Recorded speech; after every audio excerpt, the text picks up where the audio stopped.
Hey guys, it's Ted Bogert. Welcome back to the Ted Show. You know how much I love this human being. It's Michelle Sperzel. Hello, you're right back. She is Harbor House of Central Florida. She's the executive director. We also have a friend over on the side there, the other Michelle with one L. We want to give her a shout out. She always coordinates us.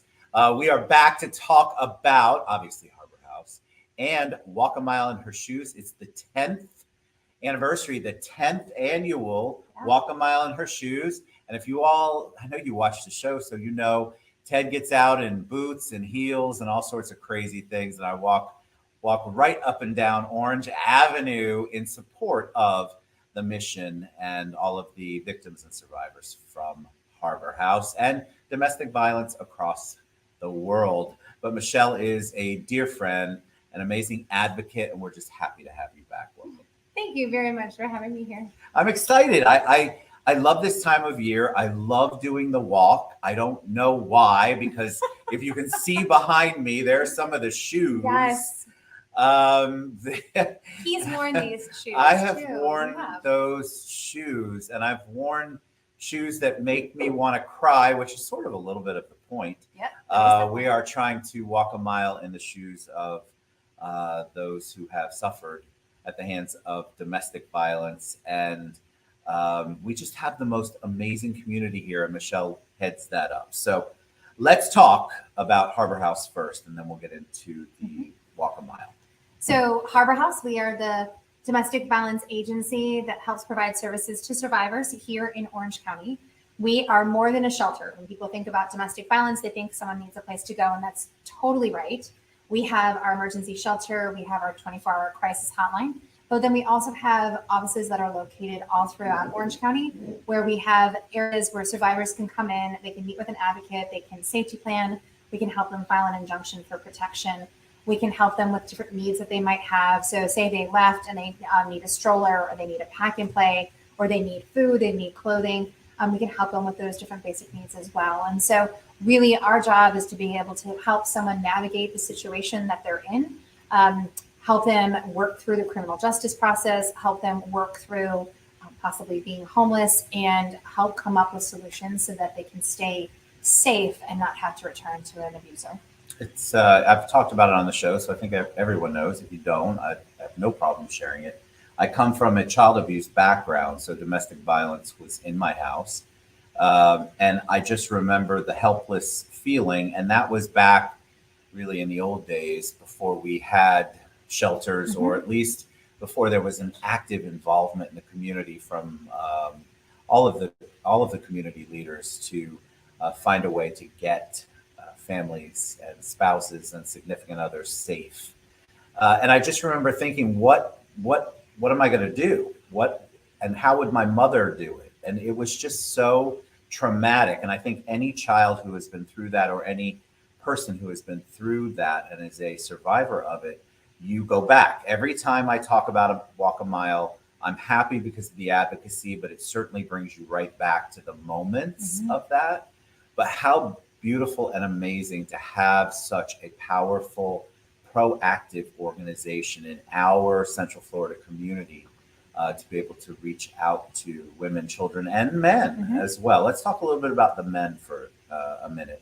We don't talk about that enough. And the last time we did this, some of my men friends who had been victims of domestic violence said, you should talk about that a little bit. Then let's talk about it. So we absolutely help men who have experienced domestic violence and they've been victims themselves. And there's a myth that it is just same sex, and that is not true.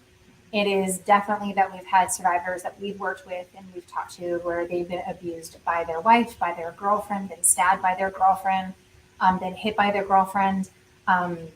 We have worked with survivors where they have had horrific medical issues because of what's going on in their relationship. And so it is something where it impacts all individuals, unfortunately.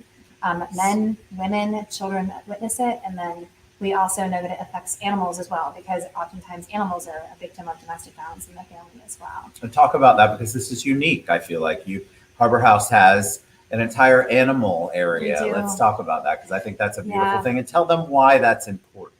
So animals are oftentimes the first victims when it comes to domestic violence because it's easier for someone to basically hit the dog or hit the cat or withhold food from the animals and say to the individual, say to the kids or say to the non-offending partner, the survivor, that that's what I'm going to do to you, and use it as a way to be able to control, basically, course of control. And so we have an on-site kennel, so when someone's coming into our emergency shelter, they can come in with their pets.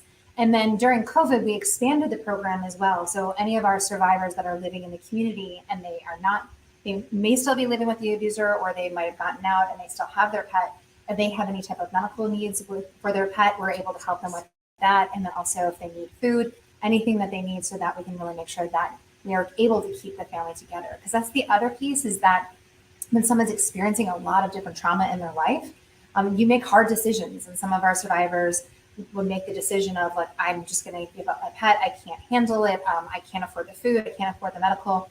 And our advocates work with them so that we can keep the pets with their people as well.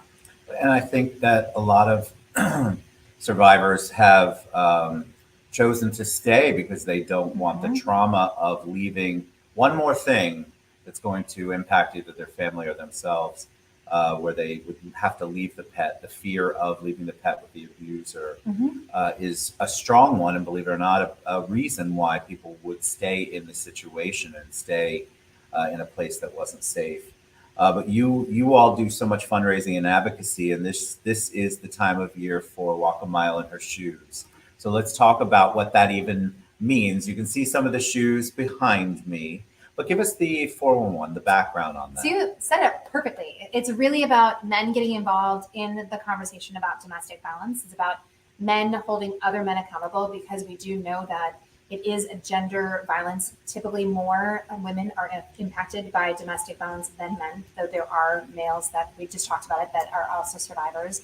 And so the idea is we want people to walk a mile in her shoes so that you can experience what it is in the journey of someone who's experiencing domestic violence.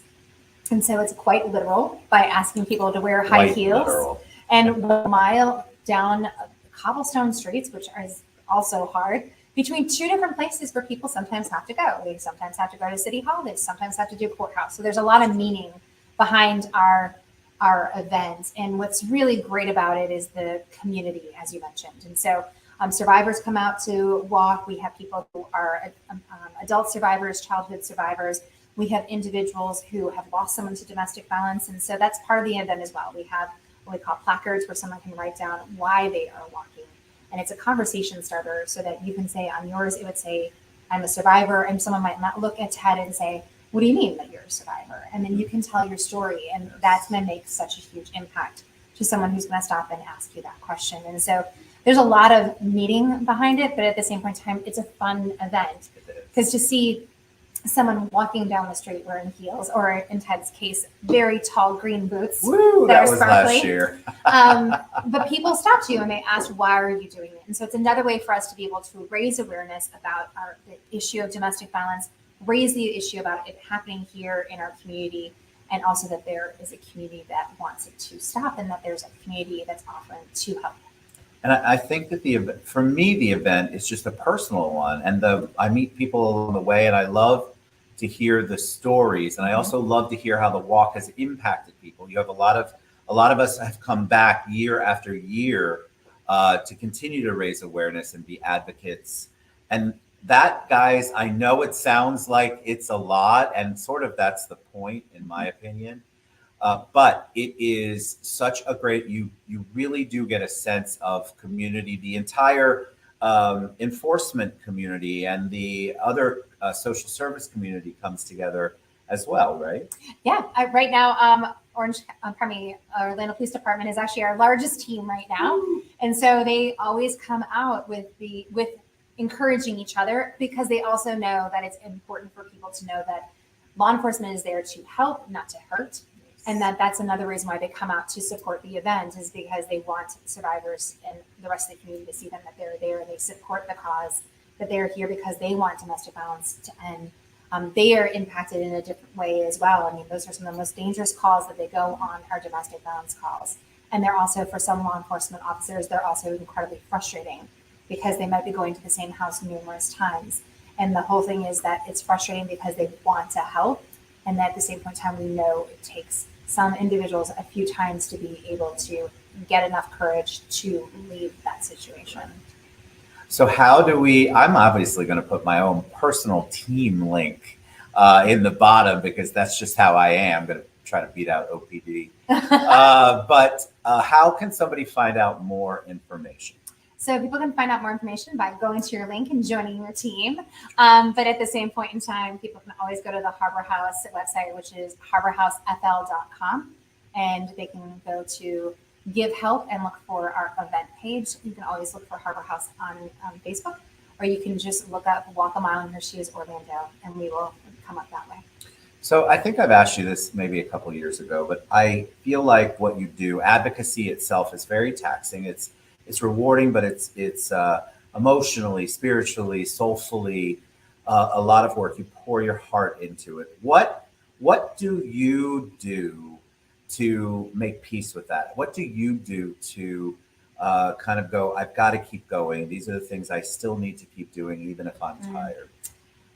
It's the stories of our survivors. And so even yesterday, I had the absolute pleasure to sit down with one of our survivors and hear, what the last several years of her life entailed. And she's had a really hard, very, very hard. I mean, she was in her relationship with her boyfriend for 6 years, and it got violent after 3 years. And she was in that relationship with her 2 young sons and her daughter, and they witnessed the abuse. And for her to even say, when he decided to hit my son is when I knew I had to leave. And to know that it was okay for it to happen to her, but it wasn't okay. Like that mom instinct came out. And just to hear her journey and what she's doing and the new life that she's created, and that she's never given up, incredibly strong. And then that hope is never, ever gone is a big thing for me. And so it's really the survivors that give me my why. And that's why I do what I do.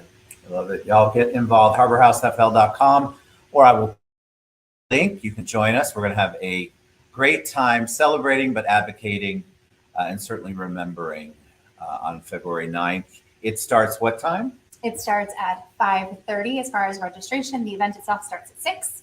It's fast. So it's very fast. You all know me. I mean, it's not a 5K. It's I don't know, half a mile. It's a mile. It's a little bit less than a mile. A little bit less than a mile. For you, it's a mile. It's totally a mile. It's like 100 miles. It's a marathon. 500. It's literally not. I would walk 500. So I would walk 500 for you. I like how this is going. But you all get involved. You're always asking me about all the things that I get involved with. And this is an organization and an event that has my heart. And I really want you to get involved. You know someone who has experienced it. If you haven't, I promise you do. You've seen it, you've heard about it, and this is a way for you to give back and remember people and honor those people. So thank you so much for being on the show. I love you, Michelle Sperzel.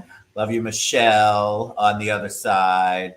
But get out, get involved. Walk a Mile in Her Shoes is February 9th, 5:30. Register. Hope to see you there. We'll see you guys there. Bye, everybody.